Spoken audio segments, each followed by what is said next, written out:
What's up, guys? So, kind of a little unexpected video. Like, as you've seen in the last one, I was quite frustrated with this gray Mustang, which will happen sometimes, especially because I bought it just as a project car, just to fix up and get rid of.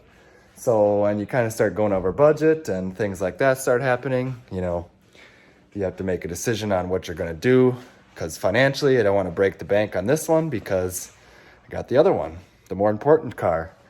But I was just kind of putzing with it, brought it home here, had a guy come look at it, and thing just ran like a top. And I was like, well, maybe I'll see, just give a little looky-see on what I find. And I pulled the dipstick out, and I was just thinking, and, you know, a few days to settle down and think about it, and the oil smelled like straight fuel.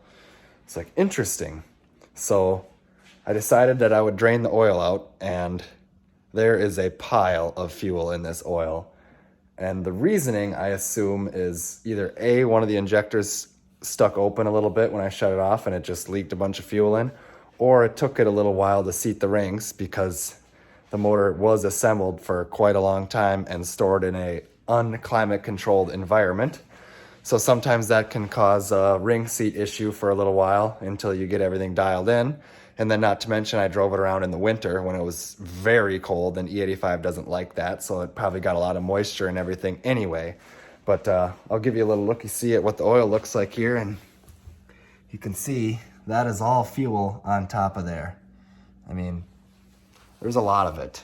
So I'm almost betting that's the problem, because when you get that much fuel mixed in with your oil, it's just gonna be, you're just gonna have a really thin oil, which would make sense why it lacked so much pressure.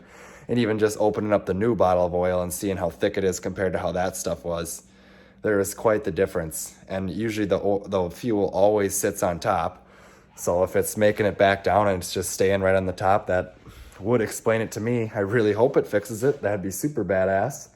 And I'll slap a windshield in it and still sell it. But yeah, so I'm gonna add some oil to it now, get the alternator back up where it's supposed to be, fire up and see what happens. Maybe take it for a ride, get it some temp in it, and see if it decides to be stupid or not. So hopefully it don't, because it worked before. So this is the only thing that has changed since that very first time I drove it, and it had fantastic oil pressure the whole time. And if I do lead to believe that it's an injector issue, I will send them out to Streetcar Injection and have him give them a little cleanup, because I did not do it to these ones. I bought these and I think they were brand new, but I also don't really know. So never hurts to have them checked out.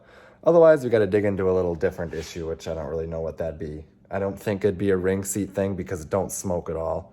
I'm pretty sure if the rings didn't seat, it'd smoke like a bastard, but that's what we're going to do. I'm going to slap some oil this thing and fire it back up and see what happens. So let's get to that. Cool. So this is the oil that we're going to dump out here.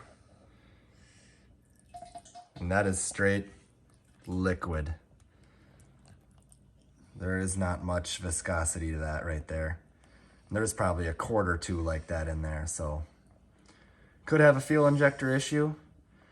Definitely not a tune issue. It runs too good to be like the fuel's way off. I'm not saying the tune is perfect, but typically when they're really fat at idle, they don't idle super good. So, but I'm pretty sure this is the reasoning. And not to mention that motor sat for a long time, so that's probably all the dirt and dust that it collected over the years, and maybe not years, maybe a year or 6 months, but of sitting in a dusty barn. I mean, if you go back and look at that old video, the thing was a dust pile. So this should help quite a bit. All right, so earlier today when I started it, it made about 40 PSI of oil pressure at a cold idle. Fresh oil, let's see what it does now. I'm looking for a change. I feel like it should be up around 50. It's usually where the red car is, so we'll see what happens. I'll get the key going here and show you a little startup. Here we go, with that streetcar radio. The oil pressure is bottom right, the one that says -1.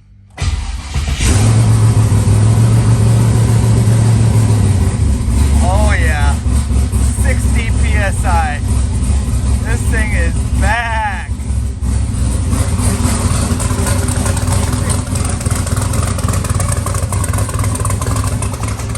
Oh hell yeah.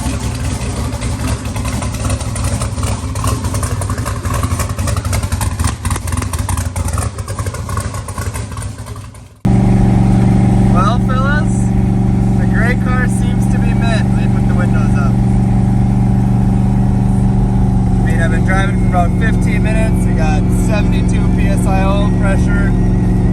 Everything seems way good in the hood with this, so that is badass.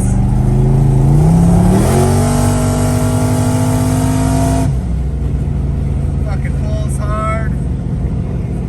It's pretty badass. I'm pumped. I can't believe the oil was just shot. That is mind-blowing. But seems like she's all good now, so I'll order a windshield up for her and get this thing back to mint condition. Well guys, it sure seems that the gray car is back and in good condition. So I don't know why the oil got like that. You know, I have some theories, but I'm gonna keep an eye on it, check it, make sure it doesn't do that. Otherwise, it's probably got an injector that just sticks open a little bit and leaks some fuel in. But like I said earlier, I'll send them out if that is the issue. If someone don't come pick this thing up, because I would still like to get rid of it. Because I have a little secret plan in the works here for the red car. So nothing will change with my SBE life yet, but for the future, a little changes. So if I can get rid of this one, I can get the ball rolling. That's kind of the idea of it right now. So hopefully windshield will go in tomorrow and that will be all fixed up, and then it's just got some damage on the hood, but whatever. It could use a cooler hood anyway. Man, here's something to watch out for, guys. When you're refilling transmissions, be super careful, because man, the dipstick is so deceiving. Like they said, put 4 quarts in it, and I figured, oh, there's probably 3 in the converter, add 4, be good to go. They take about 7 factory according to online. So I added 4 to it, and looked like it was right on the stick, drove good, everything was all good. Today it seemed like it was a little laggy in reverse, so I filled her up, fixed that, and now it seems to be all right. Seemed to be a little doggy in third, so added some more, but I still got to add a little more fluid, so I guess it was quite a bit low, but filling her back up now, and she should all be good to go. It runs good. You guys seen I made a nice little pull there. It's only on like 4 pounds.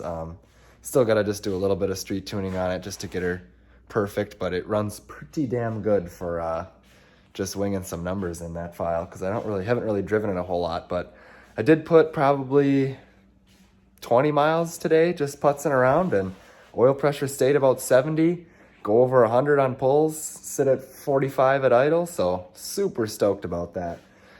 Very glad, because that was a super frustrating issue, and you know, I don't like giving up on projects, but financially it was the right move.